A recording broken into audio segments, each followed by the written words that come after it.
the film behind it. Stay tuned.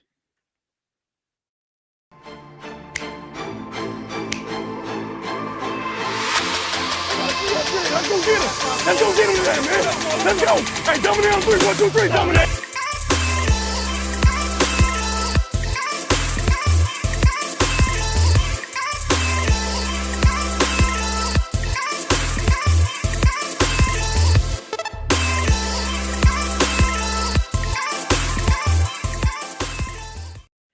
What's going on, everybody? Welcome back to a morning upload here. I'm with my guy Jonnydels up this morning on Friday, right before the game. Johnny, how you doing? Oh, we're doing fantastic. It's a nice, brisk, cool day in Alabama, so we're doing good. It's going to be a lot drier than out there in California, where everybody's going to be wearing their ponchos to the game, probably. Yeah, and I'm one of the guys who will be going to that game, so poncho it is for me as well. It's going to be a fun one, though. The 49ers facing off against the Seahawks, third time this year after sweeping them in the regular season. So, one of those division rivalries that is going to come back. I know 49er fans have a bitter taste of that third time because they faced the Rams last year after sweeping them and lost in the NFC Championship game. Oh yeah, I mean, and I think there's fan PTSD from Seattle too, because we've had so many rough losses, and especially if you look at the Harbaugh era, they were the dragon we couldn't slay, Hmm. and when people say it's so hard to beat a team 3 times in one season, I always say look back to that 2013 or to the 2013 championship game that we played probably the best game of the year that year as far as in a lot of ways, considering the opponent, and it still wasn't enough to beat the team that had beat us twice before. So it is very hard for the team who has lost twice to come back and win because oftentimes the other team is actually just better than you. Yeah, I mean, that's true. And a lot of people have been saying kind of how it is tough to beat a team three times. Well, some solace for 49er fans. In general, it actually isn't as tough as you'd expect. I think it's teams are 14-9 overall when seeing a team a third time after sweeping them in the regular season, and that gets better when they see them at home. They're actually 12-6 when seeing that same team at home since 1970, which was when the merger started. So, just based on the odds, the 49ers have 2/3 chance to win this game. Obviously, it goes much deeper than that. But I think the 49ers right now, coming in as 10-point favorites, are probably feeling pretty good about themselves, although we know that they're not going to underestimate Pete Carroll and the Seahawks. Absolutely, and I think especially we have PTSD from last season, like you said with the Rams. Of course, we have to remember that Jimmy Garoppolo was being held together by duct tape by that at that point, and Trent Williams was a shell of himself, basically on one leg. That tends to give the other team an advantage. That was not the case, in the first two matchups. It took that happening for and a big dropped interception for the Rams to be able to beat us for that game. Seattle doesn't have that advantage this year. Seattle has just been outclassed by the 49ers in both games, and I don't expect anything different. Pete Carroll is Pete Carroll, and he always comes with his teams play very disciplined. But man, I just don't see how this game, if this game is close, I'm gonna be very disappointed in our team. I'll put it that way. I watched the film on Seattle for their past 4 or 5 games, and uh, it was not great.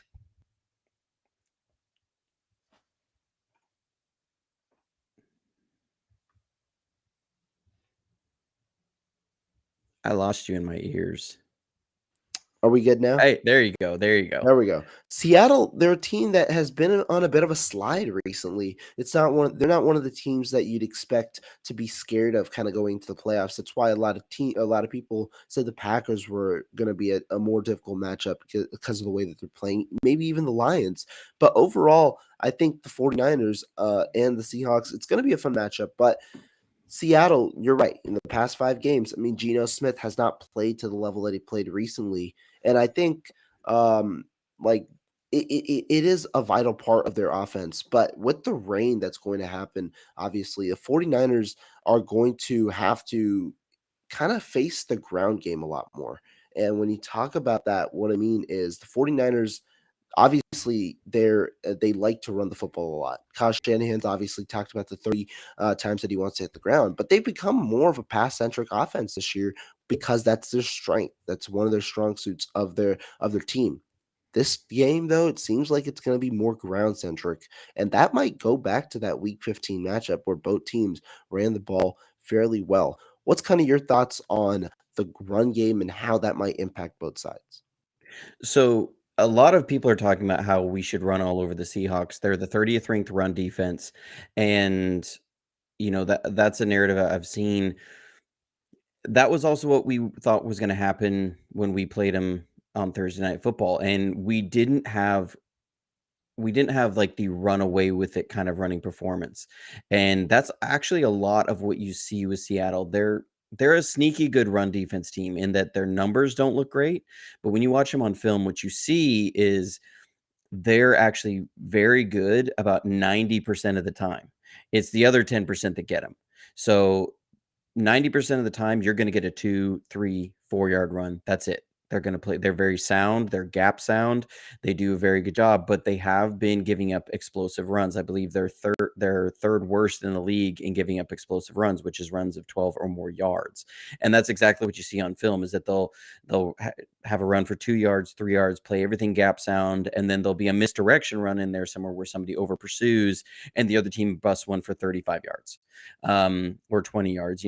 There's a lot of that. So that was even the story of our Thursday night game. If you look at Christian McCaffrey, most of it were 3, 4 yard runs. And he did have one, like a 35-yard run early in the game, but that was the only big run. A lot of it was just a grounded out game. If you take away that run, Christian McCaffrey was averaging like 4 yards a carry, which is well below his season average.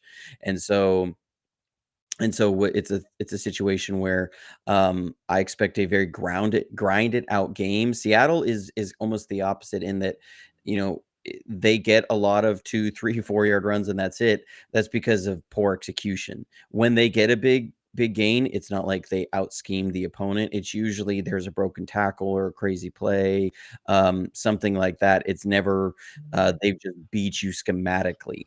Um, and so Seattle's run game, and I think they're going to have a very tough day against San Francisco. We play very gap sound.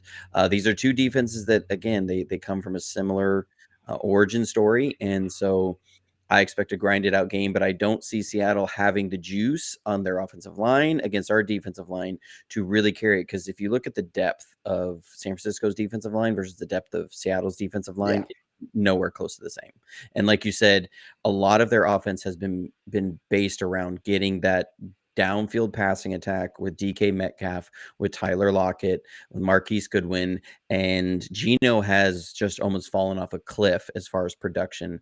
You look at the it was like first 10 games of the year, I think he had 17 touchdowns to 3 interceptions. I mean, he was doing very well ball security, like 70% passing completion. You look at the last 5 games, he's at 63% passing completion, and he's only had one game above 62%. And so he's like 63% passing. He's got 8 touchdowns to 5 interceptions. It is very different as far as his production. And like I said, I just don't see that script flipping and them being back to early season form. Very rarely do you see a team start out really hot, get really cold, and then get really Mhm. hot right in the playoffs. It just doesn't happen. Agreed, agreed. So, on the point that you just made about the run game, I think you are right in the execution standpoint, and a big reason for that is the Seattle offensive line. That's not really a strong suit of that team. It's a young, up and coming offensive line, but not really one of the stronger ones at the moment with the way that it is, with the way it's formulated. Instead, it's mainly Kenneth Walker and the running backs really breaking tackles and getting extra yards after contact. And that's not something a formula that has succeeded well against the 49ers. Now, the Seahawks did run 14 times for 70 yards in week 15, but then again, they were down for so much of the game that they couldn't run the football and establish a strong running game, that the run game really was not a factor at all for them. Meanwhile, the 49ers, on the other hand, they ran the ball 34 times for 170 yards and kept Seattle at a distance up until I think 3 minutes left in the game when Seattle scored that touchdown. That was also not one of their best offensive games, and still they were able to run the ball very efficiently and keep Seattle at bay for a good portion of the game. And so I think the biggest difference, Seattle can run the football well. Because of Kenneth Walker. San Francisco can run the football well because of the way that they work schematically and because of their running backs. But overall, the biggest difference, San Francisco defends the run at the best rate in the NFL, allowing just 3.3 yards per carry. Seattle, one of the worst teams in the NFL against the run, allowing 4.5 yards per carry. And that has been shown in the two games that Seattle and San Francisco have played this year. So I think that that's going to be a huge factor. And in a rainy game where while you might want to try airing the ball out a little more, you might be a little more limited. And it seems like tomorrow is going to be one of those type of days. Absolutely, and I also wonder, and I dropped a scouting video looking at the film of Seattle Thursday night. I wonder where sorry, last night. I wonder where are Geno's eyes?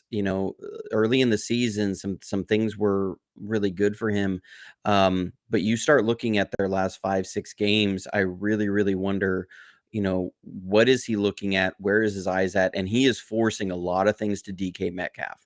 You just wonder what's going on with that dynamic, because there's plays that he has guys open, and DK is the third read on the progression, and he's going to DK and he's forcing it in there, and he's just doing it. And he's there's so many things of good quarterback play that I'm not seeing from Geno Smith.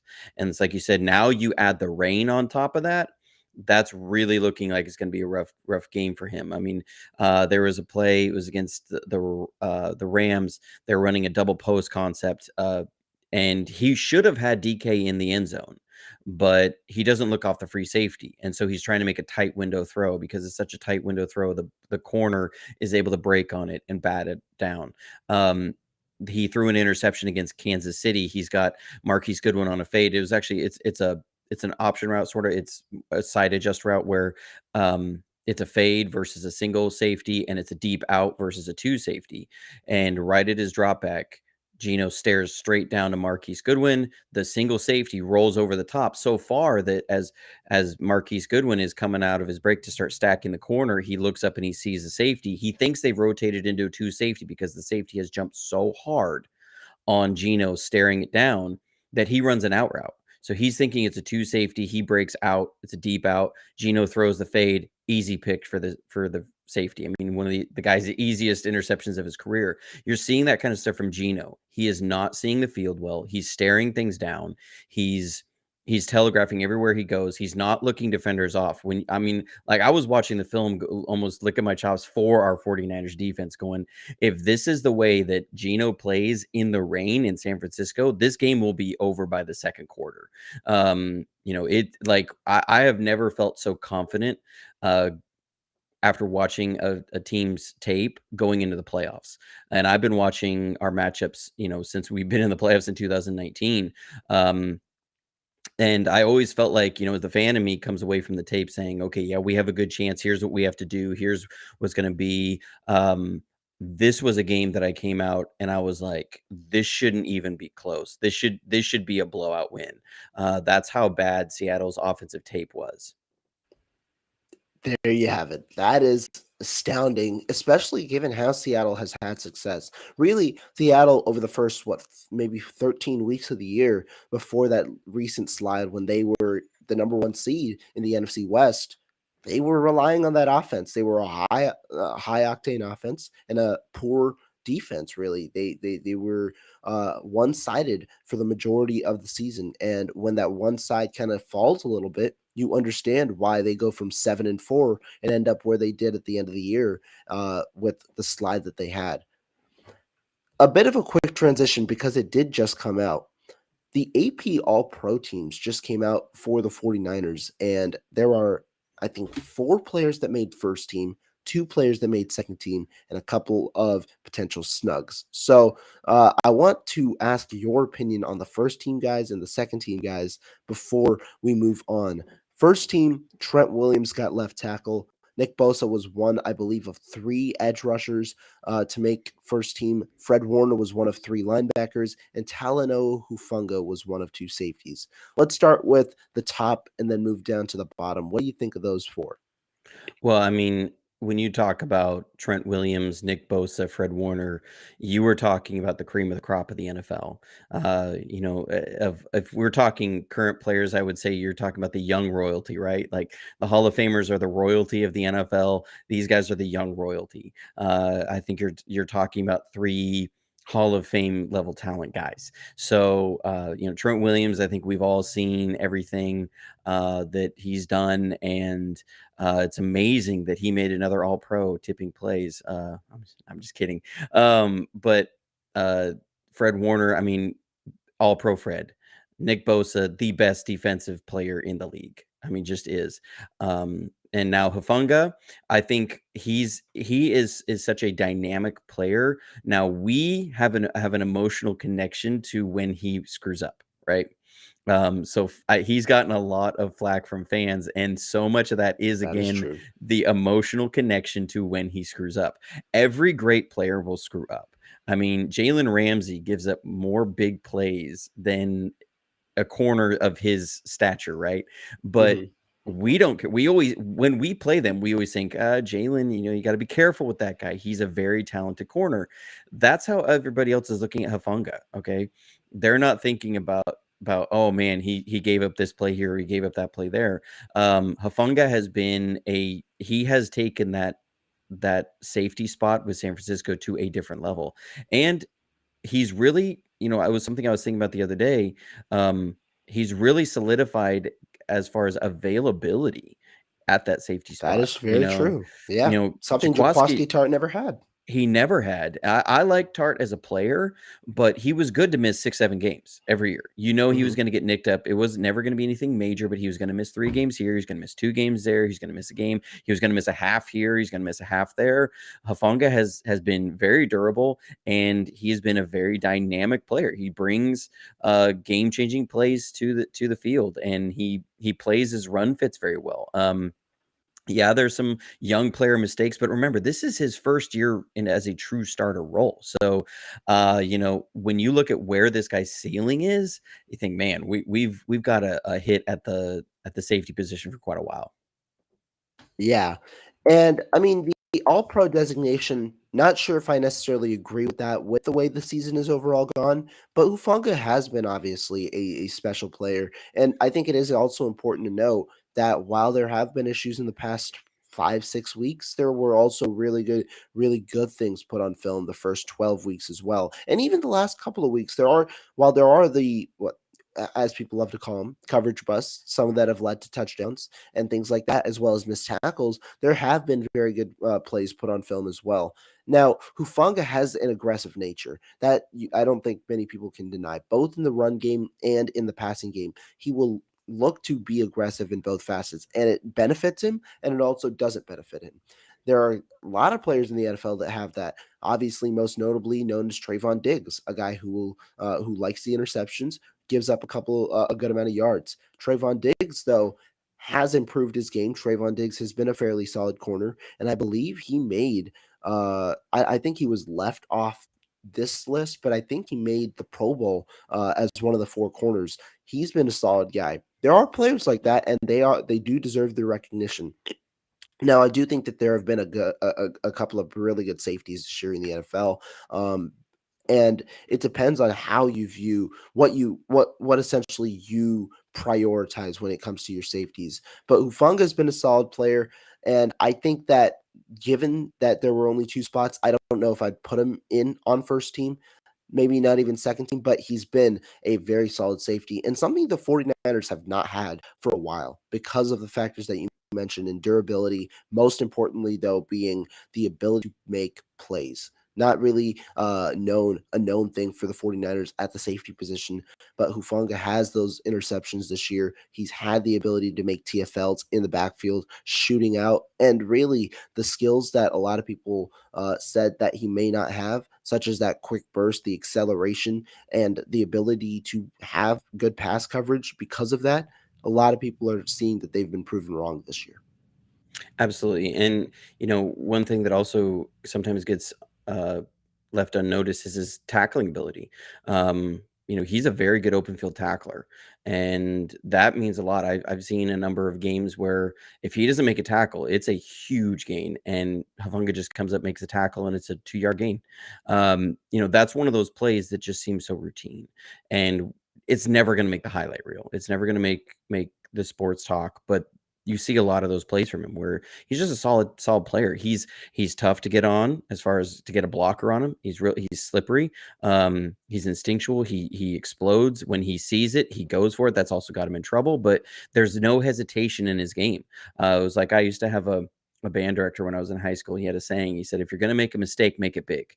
And that's a funga, right? And the reason why he would say that is because when you play timidly, when you act timidly in something, when you're performing, you're just going to be all mediocre at best. But if you really go for it and you're confident in what you do, then you'll have a lot of really good. And now you may have a big mistake every once in a while, but he can't change the way he plays because you see all the other good that comes with it. Now, if he can, get rid of those bad, we're talking, a first team all pro for the next 10 years. So, he's a guy that you Right. can't help but just love. Exactly. And funny enough, a lot of people like to point at the nitpicks of Hufanga. Hufanga had a bit of a tackling issue to begin the year in terms of his missed tackle rate. Last 7 games, hasn't missed a tackle. That's been how impressive he's been over the last 7 games. Because while there have been the issues in coverage, there are also you got to take the good with the bad, and there has been a lot of good when it comes to Talanoa Hufanga, and it's good to see the growth, right? Kind of a mid-season change from the missed tackle rate to what it is right now. And so, while it ends up being fairly high for the season at around 7%, it's still a very good sign that you saw towards the end of the year. And so, yeah, that's a good thing to see from Talanoa Hufanga. Moving on to the second team, we got George Kittle at tight end. Obviously, Kelsey got first team, Kittle got second team, and then special teamer George Odom got his second career All Pro, this time on second team. Yeah, George Odom's been an interesting player. Hasn't seen the field a lot as far as you know, actually during defense, but got special team. Now, special teams is one thing I don't know a whole lot about. I'm actually working on trying to get an NFL player on to help me break down some special team stuff. That's something in the work on my channel. I don't know if that'll happen or not. Hopefully it will. But great job. He was an offseason pickup. I mean, another great addition by John Lynch. And George Kittle, I mean, we all know it's him and Kelsey are the top two in the league for tight ends. It's been like that, and I don't see it changing.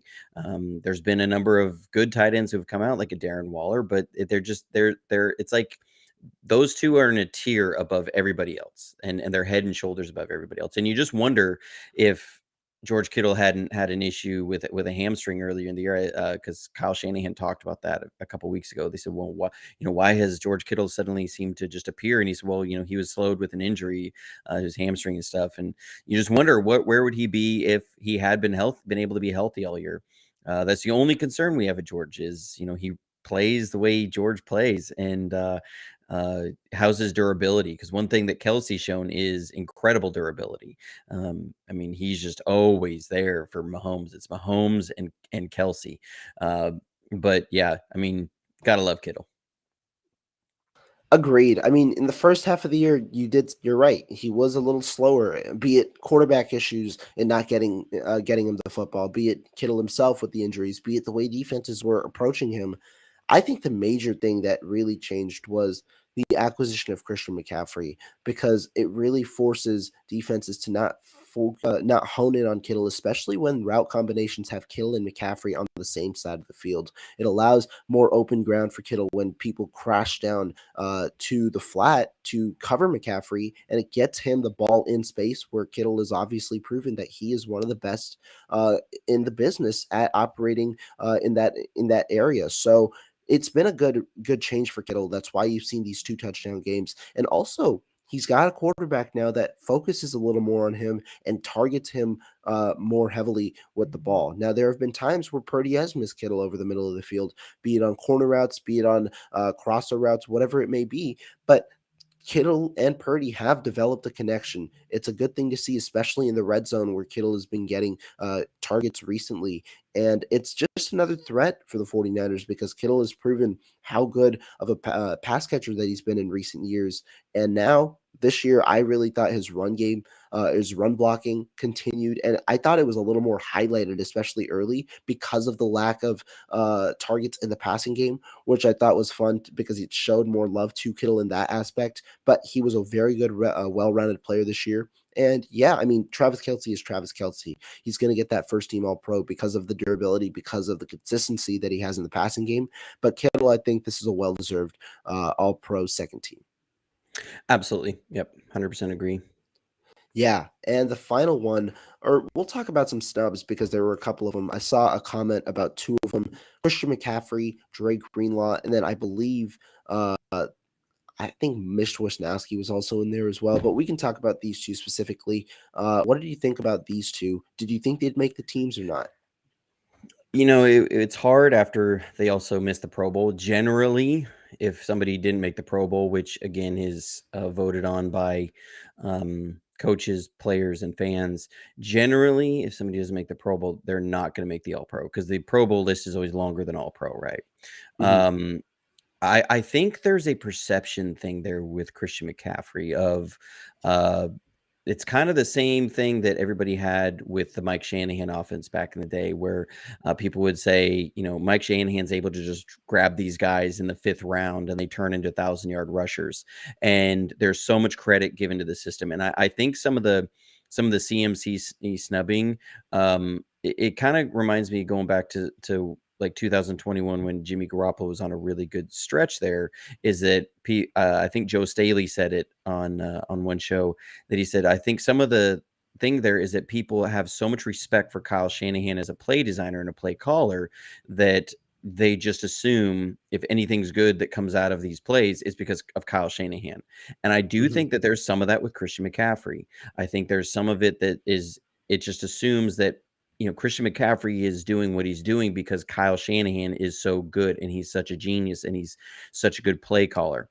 And I think there's a perception thing there. If he was putting up these same numbers, if he was doing the same thing that he was doing there in Carolina, I think you would be talking about All Pro. If he was doing it in Dallas, I think you would be talking about possible All Pro or at least Pro Bowl. I mean, you're looking at the numbers that he's put up compared to Pollard. Pollard made the Pro Bowl and Christian McCaffrey Right. didn't. And Christian McCaffrey has better numbers. So I think that's a perfect example, right? So if Christian McCaffrey is putting up these numbers in Dallas, everybody's saying he's one of the best backs in the league. But I think there's a perception thing there with Kyle Shanahan that his run game is so good and he's got so many details in the run game that it actually people can start taking away from how much Christian McCaffrey brings to it, because you go, yeah, but also then look at how the team has produced more with Christian McCaffrey in there. The system has been great. Right. You insert Christian McCaffrey into that system and it's taken off like a rocket. I think that's what you really see. Is that people have asked me, is this all just from quarterback play that has come in? And I say, well, I'm not sold on that. While it's not not a knock on Brock Purdy at all. I think Brock Purdy's done remarkably well. But I was telling people, because people say, what's the problem with our offense? Like after the Chargers game, after the Saints game, what's the problem with our offense? Why are we not? We have all these great players. And I'd say everything just looks a tick off. It's really close. It's really, really close. I feel like if they start putting it all together, that in December and January, I was saying this for the 6 weeks, going back to Mhm. October, I kept saying if they can figure out how to put this together with Christian McCaffrey and it all starts gelling, I think December, January, you're going to see the offense take off like a rocket. And here we are. It's taken off like a rocket. And that's so much, I think, because of Christian McCaffrey, because of what he brings into this offense, of the abilities that gives Kyle Shanahan as far as matchup problems, as far as being able to force the defense into telling you what they're doing before the snap.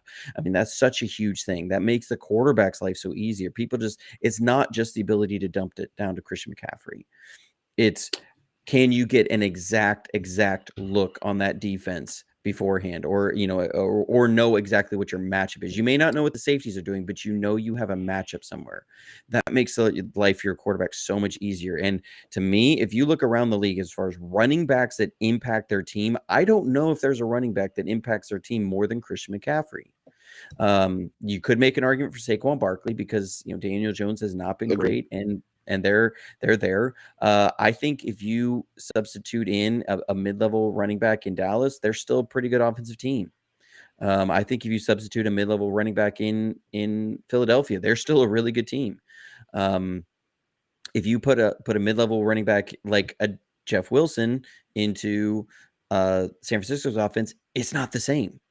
So to me, Christian McCaffrey's an absolute snub. Dre Greenlaw, I think he gets overshadowed by Fred. It's a similar situation that people just assume that Fred's making Dre's life easier, that the pass rush is making Dre's life easier, and he just doesn't get the same sort of respect around the league. So those are two that I think could be in the conversation. It is hard with Greenlaw because there are some really good linebackers around the league. I mean, I Yeah. think you're seeing a kind of a revitalization of the position because of how offenses have started attacking defenses. But he's definitely a guy that should be at least in the conversation. I agree. I think that for both, it's interesting. I really liked your breakdown of Christian McCaffrey because I agree with most of the sentiments that you brought up. McCaffrey, in my opinion, I said, I forget what week it was. It's kind of midway through the Purdy project that McCaffrey was the offensive MVP for the 49ers because there was a significant change from when McCaffrey was on the field to when McCaffrey was off the field. It's clear how the attention shifts for the quarterback when McCaffrey's on the field. Defenses fixate on him, but he also, regardless of whether they fixate on him or not, he's also able to make 3-yard plays into 7-yard plays on a consistent basis. That's why quarterbacks, Jimmy Garoppolo or Brock Purdy, both have this safety blanket and they don't force as many throws. Now, Brock Purdy does have a fairly high turnover worthy play rate, but overall, it's still been fairly good football from both quarterbacks. And Garoppolo had his interception rate amongst the lowest, I think it was the lowest of his career because you have the safety blanket that's there in front of you. What does that mean? You don't have to force a throw in a double coverage when you know that you can dump it down and get probably 5 yards at minimum out of that play. And so Christian McCaffrey had so much value in that aspect. But also, he creates a lot for his teammates because of the attention that he grabs, because then it creates one-on-one coverage. And most of the 49ers skill position players, with the talent they have with Deebo Samuel, Brandon Ayuk, or George Kittle, are able to beat their defenders in one-on-one coverage. And that's a good thing for the 49ers as well. And it also creates a lot of schematic options for Kyle Shanahan because when you have levels concepts and two defenders crash on the flat, then you have the intermediate level wide open, or maybe even the deep shot open if the safety comes down. And so you have different options for the 49ers on offense. And that's all created as a factor of Christian McCaffrey being available and Christian McCaffrey being this focal point of your offense. And Brock Purdy has certainly elevated the 49ers offense. I just think McCaffrey has had the biggest impact overall of any player on the 49ers this year for their offense. So to me, I think impact wise, I do agree. I think he's one of the most impactful players in football in general in terms of for one's offense. Now, as a all pro, I think the stigma around him not being a pro bowler or an all pro, I think he should have been a pro bowler.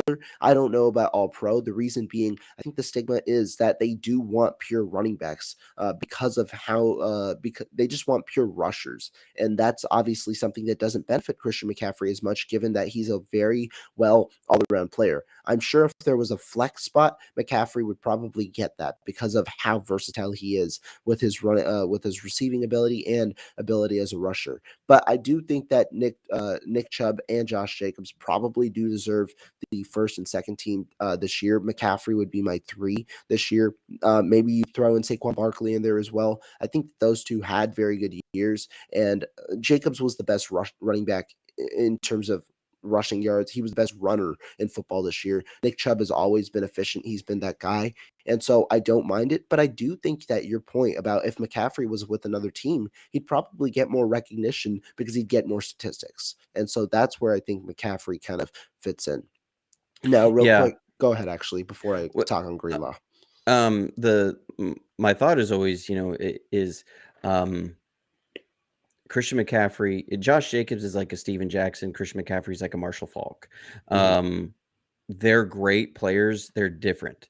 Um, but I think you're right that the league will always wait to a Steven Jackson at running back over a Marshall Faulk. But Marshall Faulk's got a Super Bowl ring.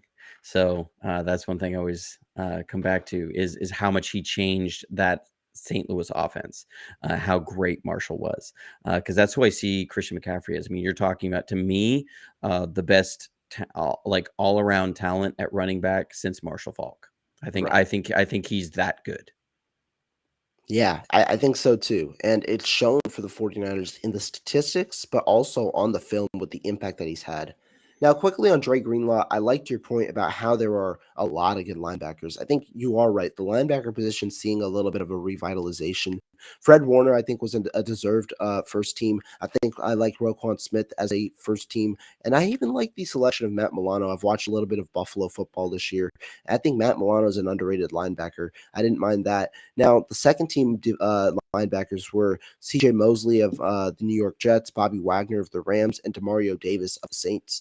I know that Drake Greenlaw's had a very good year. I wonder, though, where do you put Drake Greenlaw in over those six linebackers? It's tough, and I think it's a lot of subjective talk. I wouldn't have been mad if Drake Greenlaw made that list. I'm not necessarily that mad if Drake Greenlaw didn't make the list, just because not because of Greenlaw himself, but because of the talent that is there with those six players. I think Greenlaw, though, has had a phenomenal year in general. I think he's been not like Hufanga, but in general, he's an aggressive player, a guy who fits his gaps very well, but also makes the play in aggressive manner. So I've liked Greenlaw's year thus far, and a nice career year for him after the contract year. Yeah, and I sometimes I feel like some of these awards become lifetime achievement awards in some way. That when guys make things for a certain amount of time, people just always put them in the conversation, like Bobby Wagner. Bobby Wagner has been a great player in this league. I'm not sure at this stage in his career, I really say he's second team All Pro. That's the Um, one that I was, yeah. you Uh, know, Statistically, he had a good year, but yeah, he's been a liability in coverage for several years now, and where the conversation I also come back with Dre Greenlaw is, I think one thing that hurts him is the position he plays versus Fred Warner and how he's used in the defense, because they ask Fred Warner to do a lot more things than Dre Greenlaw.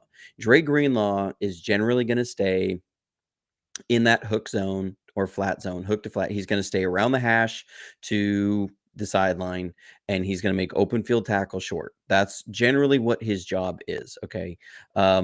Fred Warner is asked to do a lot more things in coverage, as far as there's times like Tampa 2, he's got to match the number 3 down the middle of the field, which that could be a tight end. It could be a receiver. I mean, we saw it against Tampa Bay. He was matching Julio Jones down the middle of the field. right. What linebacker are teams saying we're going to match Julio, put a linebacker on Julio Jones and match him down the field? Very few teams feel confident in that. We'll have him play a matching zone off of these blitz packages we have, where he's got to pick up the number 3 inside. And that could be, I mean, there's been times that's been Cooper Kupp. And we have no hesitation in matching Fred Warner up on Cooper Kupp. Dre Greenlaw is not asked to do those same things. He's not asked to match the number 3s. He's not asked to match deep down the seams. Now, sometimes he in the cover 2, he does need to match the number 2 down the seam, Right. and there's times, or squeeze the seam, and there's sometimes he's missed that. But overall, he's going to be that short area tackling guy, and he's just not asked to do all the things that Fred Warner is. And I think that's why, again, when you talk about Fred Warner, there's just a different level of linebacker play from Fred, because he's asked to do things that very few linebackers can even think about doing in this league. And Fred Warner does them on a weekly basis. You see it every week on film. Fred is doing these things, and he allows so much more for the defense.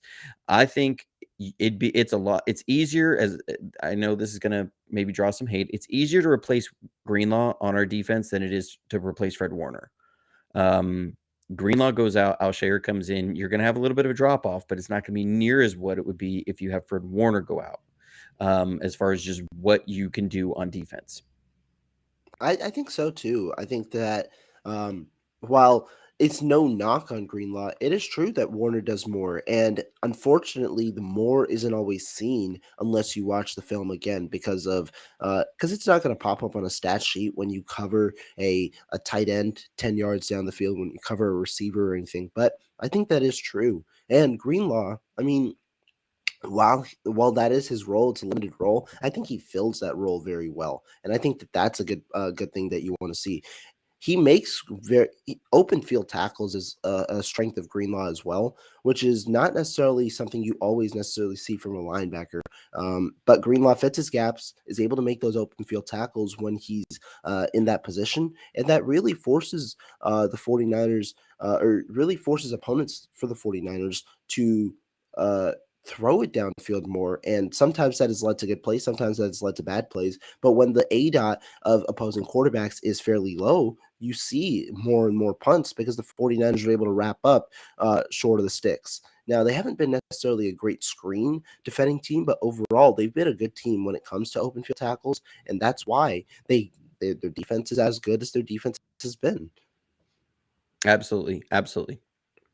Now, I want to ask you an interesting question because you've watched both sides very, very closely. The defense has been a number one unit for a good portion of the year. The offense, though, has seen a revitalization recently and has been scoring a good amount of points. As of now, which side do you think is the stronger side for the 49ers? That's tough. I would say the defense still. While we can look at that the defense has laid a couple eggs this season, um, the offense, just to me, the offense is not as well rounded. I would say and that's what's crazy to say about our offense. We're putting up lots of points, and it still feels like there's still more to be done. Um, we saw against the Cardinals, Debo really didn't have much, but and there the first half, it felt like they could have put another 7, 10 points on the scoreboard. You just wonder, when this offense starts getting everybody really clicking and involved and just humming, are we going to see the kind of stuff like we saw in the 2019 playoffs of against Minnesota and Green Bay, where it's like every time our team got the ball, it was going to be 7 yards every play until they scored. 7+ yards, I should say. I mean, it was like when we went against Green Bay, we were averaging 7.1 yards per carry, something like that in that game. Yeah. I mean, it was like every time we ran a play, it was going to be 7 to 50 yards, right? And it just felt like that offense was unstoppable in that game. You feel like the offense still has room to get there, and it still can get better. The defense, it felt like, a lot of their games, they're playing about as well as they can. The Cardinals game, we gave up one drive. Mhm. There was the big flea flicker that if you watched Hard Knocks, apparently Arizona had been working on that play all season long, and they busted out apparently when Cliff Kingsbury is trying to save his job. Um, and even on that play, AJ Green pushes Lenore in the back. I mean, it was as clear as day. I don't hate Lenore on that one. But they gave up one drive against the Cardinals. They've been a team that has been very sound defensively. And like you said, Josh Jacobs was the reason that we were struggling against Las Vegas. And if you look at the second half of that game, it was like 3 plays. It really was. You're talking like a crazy off-schedule play to Davante Adams. They lose him. It's just Stidham is running around and he sneaks behind the defense. There's the deep bomb to Davante Adams. That was it a catch? Was it not a catch? That whole situation. And then there was a jump ball to Davante Adams in the end zone. That was their offense in the second half. That led to 17 points. That's when I look at that, I go, oh, okay. That this is all it was. Uh, and so I don't know. I think, man, I don't see this defense as having a lot of holes. And I think they're as good as they can be and as they will be. And that's another thing this Saturday. I just don't see the Seahawks being able to do anything on them. Yeah, I do wonder how this defense will play kind of going down the line against more tougher opponents, potentially Dallas Cowboys, potentially the Philadelphia Eagles. I don't know how tough necessarily this matchup will be, but for this question, I think you can view it multiple ways. You can view it as the season's progressing. You could view it overall for the season. I'm going to view it right now as it is. Right now, I think the offense has been on a tear. I think they've been the last 6, 7 games as strong as any offense in the NFL. That's why they've ranked as high as they have in several statistics, several categories: yards per play, yards per game, points scored, all that kind of jazz. And I think right now the offense is at one of the higher points that it's been. Brock Purdy has had some really good games. He's had some okay games, but I think that he's also had this leveling out type of play where I wonder how that changes in the playoffs, but I don't necessarily think that changes too much in week 1 of the playoffs. And I think the offense right now is at a high point. Defense, I think, is still a very good unit. The reason that I'd say the offense right now is better is because of the recent slide. Some of it has been in coverage, some of it it's kind of been a variety of things, right? The 49ers have done very good in getting pressure on quarterbacks. But in week 17, they didn't get a single sack on Jarrett Stidham. I think it's a part also of finishing those plays. And also sometimes when you get the pressure, it allows the quarterback to evade the pocket and allows the quarterbacks to, when they have that sneaky athleticism, to extend plays. And that's where some of these, you can't hold coverage for 7 seconds. So that's where some of these plays get extended and can convert into big time opportunities. And so to me, I think the defense right now is a very strong unit. I think the offense right now, though, is playing better because they're elevating right now while the defense is kind of at the same level, if not a little below. And yeah, I mean that's a tough question because I mean it's kind of like 1A, 1B. Yeah. Both are firing at a high level. The defense, I think, I think that Las Vegas game is weird because it really feels like because the execution in pass rush was really sloppy. And Yeah. we didn't have near the like when you look at the game plan as far as pass rush that we had against Arizona, it was a lot more cohesive and a lot more thought out than Las Vegas. And I really wonder if that's just because they were taking Jarrett Stidham lightly. They thought, well, Mhm. we'll do this, and he's going to make a bad throw. He's going to force us here, and he didn't. And we also gave him wide open run lanes to get out of. And again, it was sloppy execution in our pass rush scheme. I am interested to see, and I'm hoping that as we get through these playoffs, that Javon Kinlaw will start really coming alive. Because what we really need, what we really, really need, is to get someone else that can help generate some more pressure with just 4 down. Ebicom is streaky. He's kind of like a streaky shooter in basketball. He will have his moments, and then he'll be just disappear for 5, 6 plays. Armstead does a lot of dirty work, and he has a lot of bull rushes, but we need that option to be able to add somebody else in there to really take that, because Bosa is going to be Bosa. But like you Mhm. said, the pass rush has not been where it needs to be. If you look at our pass rush 2021, pass rush 2019, it was better than it is now. Now I think our coverage unit is better than it was those years, for the most part, mainly because of the addition of Mooney Ward. Um, Agreed. Yeah. I would say that Mooney Ward and Lenore is better than Emmanuel Mosley and Ambry Thomas. And then you also have Hafunga and Gibson back there. And Gibson's playing out of his mind. I mean, he's playing at a really high level. Jimmy Ward in the slot has been a huge thing. I mean, he has been so good in the slot, especially with the kind of zone defenses we play. And they all stuff the run. I think our run defense is better than it's been the last couple of years, though, and that's what's exciting, is to see that. So somebody asked, how did I acquire the Flame of the West to reforge Narsil? I got it on eBay. It shipped from India, so that's where I got Narsil from. But no, talking about what you just said, I do agree. I mean, overall, there are significant portions of this team that are better. Coverage obviously being the main one from last year, right? Coverage, and I think coverage can be looped into the turnovers. Something we've seen that's been a huge ordeal for the 49ers this year has been the turnover differential. They went from one of the middling teams. They weren't really a turnover generating machine last year. They were amongst were really in the bottom half of the NFL, and that changed a lot of games. When you talk about turnovers, the 49ers, I mean, when you win the turnover battle, you're going to win games. Not necessarily something that really alarms a lot of bells, but how many games are you going to win the turnover battle? That's the amount of games that you're going to win. Last year, I think it was only 5 that the 49ers won the turnover battle for, and then they won the remaining of their games in when the turnover battle was even. This year, though, the 49ers won the turnover battle in 10 of their games, including their last 8 wins. And so that's the huge part. They went 10-0 in those games. The 4 times they lost the turnover battle this year was their 4 losses. And so overall, you can see there's a clear pattern when with turnover differential and with wins. And so the 49ers, they're the best team in turnover differential this entire year.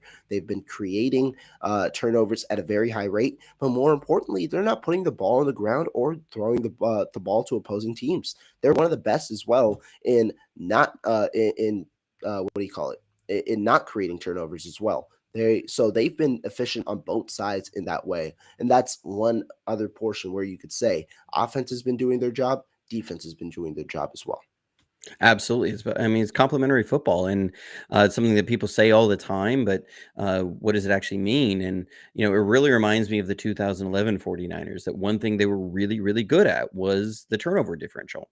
I think that year we had like 37 takeaways and like 10 turnovers. That was it. And the team won like almost every game. It's just like every game, the 49ers were just rolling through people, and they were able to do this and have a great ranked defense. And it wasn't like they had a high explosive offense. I mean, that offense was not like they were leading the league in 3 and outs. But it just shows that when you have a great defense, if you don't put them in a bad position, you will win a lot of games. And I mean, that's what's exciting about this team is you say, we're really good at not turning over the ball because it's come around and said, okay, we have Christian McCaffrey who's Bo Jackson in Tecmo Bowl, and you can give him the ball in a screen pass and he'll beat 3 guys into the end zone. And so we just have to wait for that opportunity. It will come eventually. It will be there. So just don't force anything. And our defense isn't going to be giving up a bunch of 80-yard drives. I mean, generally, and it's like you say, when we win that turnover battle, we win. That's the facts of it. So I think during the playoffs, it's going to be if we win that turnover battle, I don't see us losing the rest of the season. Yes, I will say it all the way through the end of the season, including Super Bowl. If you look at the great teams in the AFC, what's been Josh Allen's problem when they've lost games is because he has turnovers. You can Agreed. have Yeah. some of the greatest players out there and some of the most talented players. You turn that ball over, you will make it harder for your team to win. So, ball security, take the ball away, you win a lot of games. I agree. And I think that that's going to be another factor in the playoffs, right? How do the 49ers match up in the turnover battle? Now, a team that I'm interested to see if they do face off against is the Dallas Cowboys, because they've been a team the last 2 years that have been doing good in the turnover battle. Remember last year, though, the 49ers beat the Dallas Cowboys despite them generating, I believe, the most or second most turnovers in the NFL in general. So I'm interested to see how that battle goes this year, if that happens. But for the last topic of the day, I wanted to share some love to the guys I know you've been watching very closely on film, the unsung heroes. There was a tweet that went out last week about this, and I wanted to kind of get your thoughts. Who are your unsung heroes for the team this year? I would say defense. I would say the rotational defensive line. Um, you could put that's a blanket statement, but you can put a number of names in there. You can put Givens, you can put Hyder, you can put T.Y. McGill, you can put Keem Spence, you can put Jordan Willis in there, you can put Amenahu in there. I think when you look at that group, the ability, the flexibility they have to be able to give Bosa and Armstead and Kinlaw breathers to be able to go out and play at a high level when they come back in, and that they have been so productive when they've been in there, and they've been such good role players. I mean, you look at like T.Y. McGill, he plays his role so well, and he's a guy that, man, has flashed on the film the last few years, or sorry, last few weeks. I mean, I'm getting hyped about T.Y. McGill. Like he reminds me of DJ Jones 2019. That's who he reminds me of when I watch him on film. And we all saw who DJ became over the years, and then went to Denver last year. That's what TJ McGill reminds me of right now, or TY McGill, sorry, not TJ. And so I would say the rotational defensive line, all those guys, to me, unsung heroes right there.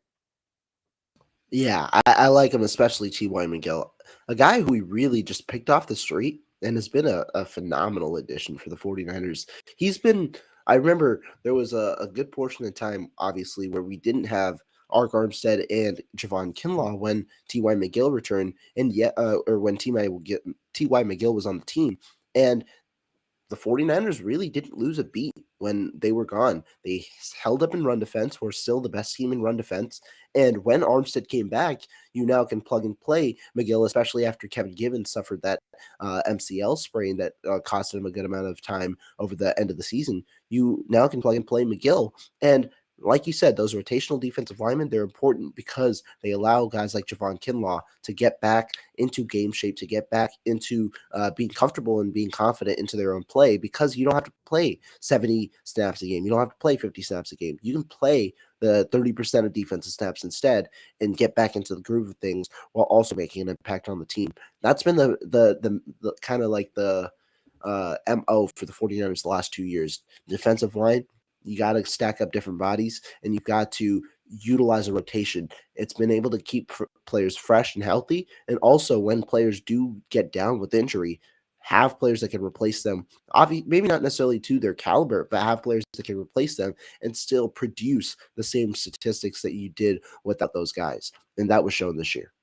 Absolutely. It reminds me of the 2013 Seahawks. The 2013 Seahawks, it seemed like whenever we'd play them, it was so hard to do anything offensively because it was just wave after wave after wave of defensive linemen, and that they would just control the game with the defensive line. And that's what you're seeing with this. I think Chris Kasurek gets should get all the flowers for how well this defensive unit is played, because it's like Agreed. You say, their main, you have Armstead go down, you may not have the Armstead level production, but you don't have this huge gaping hole in liability.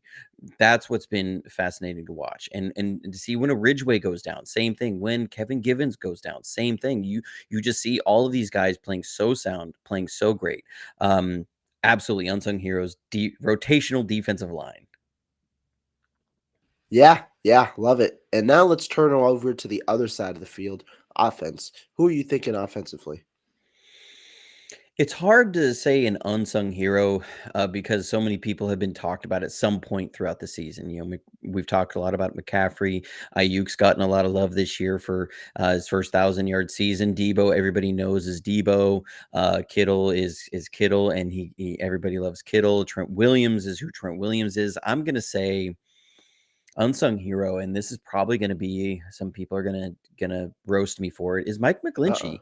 There we go. Because he's taken so much flack. Like he's given such little love and given so much hate. McGlinchey has his McGlinchey moments, but there are so many plays that he just plays solid, and he is so good in the run game that I think he just doesn't get the attention and the positivity that he really deserves. And he's going to be a well-paid player in this offseason, whether it's with the 49ers or somebody else. Because when I look at, the big thing is, oh man, we got to get McGlinchey out of there. I look around and I go, I don't see a path to upgrading over McGlinchey. I just don't. I don't see anybody coming out in free agency this year. I don't see anybody that we're going to be able to in a position to draft this year that would be an upgrade over Mike McGlinchey. So to me, unsung hero, Mike McGlinchey. That's a very funny one. I think a lot of fans are going to like that. I actually have been in agreement with you. I think that you're right. And a lot of people don't understand how rare it is to have really good right tackles. Left tackles have been pretty strong over the last couple of years, and still, I think it's tough to find a really good left tackle as well. But Mike McGlinchey has definitely done his job this year. He's had his moments. You're right. He's had his ups and downs. Unfortunately, some of the downs come at very inopportune times. But Mike McGlinchey has been very solid, and he is a solid run defender. I thought he improved his pass protection this year. And funny enough, 49er fans, they keep asking for an upgrade. You're right. Where's the upgrade? I don't know where you can find an upgrade with the way the 49ers roster is comprised. You're not going to have a pick until the third round. And offensive tackle, well, it's a position of need for several teams in the NFL. Teams are going to reach for offensive tackle in the draft. You're not going to find likely a day one starter at offensive tackle in the third round. On top of that, you go to free agency. There might be only one option that you may consider an upgrade over Mike McGlinchey due to age and a variety of factors, and that's Caleb McGarry of the Atlanta Falcons. We don't know, though, if Caleb McGarry is going to remain with the Atlanta Falcons or not after this year. The Falcons have the right to franchise tag him. The Falcons could also extend him because he seems like a good part of their offensive line. If McGarry's off the board, there's really no upgrade apart from Mike McGlinchey. And I think fans are going to be a little surprised when Mike McGlinchey's contract comes out. Regardless of where he is, Mike McGlinchey is going to get some good money this offseason. Absolutely. I mean, I think fans are sometimes out of touch with really, like right tackle positions. Is anybody can anybody tell me how well the Houston Texans' right tackle has played this year? No, we're 49ers fans. We don't care. Can anybody tell me, how the Cleveland Browns' right tackle has played this year? Nobody cares. We're 49ers fans. It's the right tackle position. We are so out of touch with how things are around the rest of the league for that position. Mike McGlinchey is going to get paid, and he's going to get paid very well. It's like you said, possibly the guy from Atlanta. Again, the question becomes, can we afford him under our salary cap? That's the with big all thing. the players He's that going we're to be playing more than and McGlinchey. Right. And so how that's what I mean is I don't see a pathway to that. I don't see how we can afford somebody more expensive than McGlinchey in free agency. I don't see a path to it through the draft.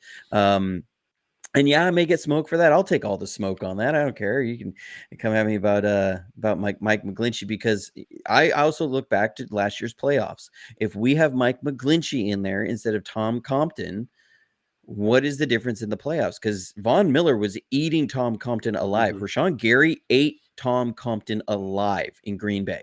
I mean, there were so many plays. He was in the backfield within 2.5 seconds, right through, or sometimes taking Tom Compton with him. McGlinchey has his moments, but you're looking at there's probably 5, 6, 7 less bad moments with McGlinchey in there than there was with Tom Compton. So, to me, I would rather have McGlinchey in there than anybody else on our team right now, and I don't see a path to upgrade it. So, unsung hero is like you say, I'll get the smoke on it. I don't care. I just don't care. Hey, it's a good pick, and I think a good way to end the show. Mike McGlinchey, everyone's favorite 49er, getting some much needed love here on the show. But Johnny, I appreciate your time, and thank you so much for joining me on this Friday morning. Guys in the chat, you guys were always, as always, popping. So thank you guys. Always awesome. Thank you guys so much for taking your time and joining us on this fine Friday morning. Any last thoughts before we head out? Oh man, no, just thanks for having me on. You guys can find me on YouTube at Jonnydels Football Academy. Also, you can find podcasts. We've just launched a new podcast, which episodes coming out Monday and Friday mornings. You can find that on Spotify. You can find that on Apple Podcasts. You can find it on Google Podcasts, or anywhere you get your podcasts. You can find the audio only side. You can also still find it on YouTube. It's just under Jonnydels Football Academy. That's Johnny Dell, like you see it on the screen, with no H. Johnny Dell with no H. So thank you so much for having me on, and the wonderful talk. Yeah, of course. And guys, be sure to like and subscribe to both channels. We're going to be live soon. And 49ers got a fun game this weekend against the Seattle Seahawks. Take care.